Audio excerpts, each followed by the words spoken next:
காண்பனவற்றுள் காற்றினால் பரப்பப்படுவது எது அப்படின்னு கேட்டிருக்காங்க. 130 கீழ் காண்பனவற்றுள் காற்றினால் பரப்பப்படுவது எது அப்படின்னு கேட்டிருக்காங்க. 119க்கு சரியான விடை எது அப்படின்னு பார்த்தீங்கன்னா காசநோய் தான் காற்றினால் பரவுவது. மறைமுக விதத்தில் நோய் பரவும் வழிமுறை எது அப்படின்னு கேட்டிருக்காங்க. 120க்கு வந்து மறைமுக விதத்தில் பரவுவது வந்து கடத்திகள். காசநோயினால் பாதிக்கப்படும் முதன்மை உறுப்பு, காசநோய் வந்துருச்சுன்னா அதால பாதிக்கப்படும் முதன்மை உறுப்பு எது அப்படின்னா 121க்கு சரியான விடை வந்து நுரையீரல். மஞ்சள் காமாலை பாதிக்கப்படும் உறுப்பு எது அப்படின்னு கேட்டீங்கன்னா 122க்கு கல்லீரல்.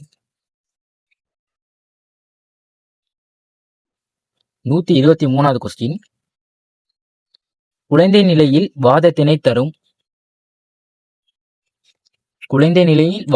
தரும் போலியோமைட்டிலியஸ் வைரஸ் ஆனது இவ்வகையில் உடலினுள் செல்கிறது அப்படின்னு சொல்லியிருக்காங்க. இதற்கான சரியான விடை எது அப்படின்னு பார்த்தீங்கன்னா வாய் மற்றும் மூக்கு வழியாக தான் இது இதாவது. 124, காலரா டேஸால் ஏற்படுகிறது மற்றும் மலேரியா டேஸால் ஏற்படுகிறது. காலரா எதால ஏற்படுது, மலேரியா எதனால ஏற்படுகிறது அப்படின்னு கேட்டிருக்காங்க. 124க்கு சரியான விடை பாக்டீரியா புரோட்டோசோவா. பாக்டீரியா வந்து காலராவால ஏற்படுகிறது, புரோட்டோசோவா வந்து மலேரியாவால ஏற்படுகிறது. மனிதனின் சேற்றுப்புண்ணை ஏற்படுத்துவது எது அப்படின்னு பார்த்தீங்கன்னா 120, மனிதனின் சேற்றுப்புண்ணை ஏற்படுத்துவது வந்து பூஞ்சைகள். 126, பொறுத்துக பன்றிக் காய்ச்சல் எதுன்னு கேட்டிருக்காங்க. பன்றிக் காய்ச்சல் வந்து இன்ஃப்ளூயன்சியா வைரஸ் H1N1 அதுதான் பன்றிக் காய்ச்சல். இதுக்கு 4, அப்ப சிங்கிறது சரியான விடை. அப்போ இது 3மே கிடையாது, ஃபர்ஸ்ட் இதுலயே பார்த்துக்கலாம். அடுத்து பாருங்க, பிறப்புறுப்பு பாலுண்ணிகள் எது அப்படின்னா மனிதனின் பாப்லோமா வைரஸ். எய்ட்ஸ் வந்து எதுன்னு தெரியும், HIV. காசநோய் வந்து மைக்ரோபாக்டீரியா. இதய குழல் இதய நோய் ஏற்பட காரணம் இதய நோய் ஏற்பட காரணம் என்ன அப்படின்னு கேட்டிருக்காங்க. 127க்கு சரியான விடை என்னன்னா இதய தசைகளுள் போதிய ரத்தம் செல்லாமை. இதனாலதான் வந்து இதய குழல் இதய நோய் ஏற்பட காரணமாகும். 128, இன்சுலின் குறைபாடு டேஸை ஏற்படுத்துகிறது அப்படின்னு கேட்டிருக்காங்க. இதற்கான சரியான விடை நீரிழிவு நோயை ஏற்படுத்தும். 129,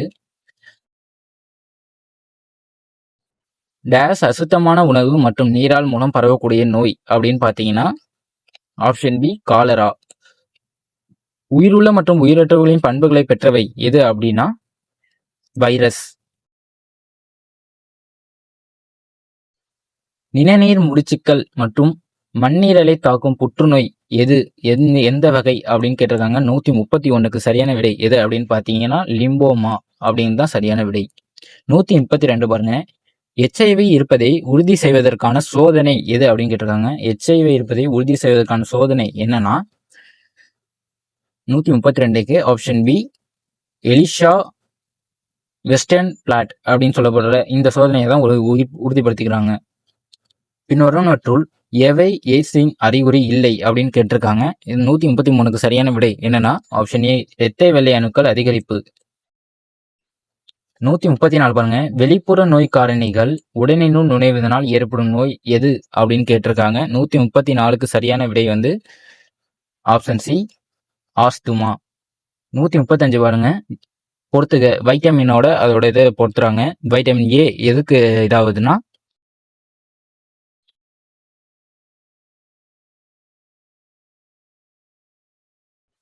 வைட்டமின் ஏ வந்து பாத்தீங்கன்னா மாலைக்கண் நோய். வைட்டமின் பி எதுக்கு இதாகுதுன்னு பாத்தீங்கன்னா வைட்டமின் பி வந்து ஸ்கர்வி. வைட்டமின் சி எதுக்கு உதவுது அப்படின்னு பாத்தீங்கன்னா வைட்டமின் ஏ வந்து மாலைக்கண் நோய், வைட்டமின் பி வந்து பெரி, வைட்டமின் சி தான் வந்து ஸ்கர்வி, வைட்டமின் டி வந்து ரிக்கட்ஸ். வைட்டமின் இ எதுக்கு உதவுது அப்படின்னு பாத்தீங்கன்னா மலட்டுத்தன்மை.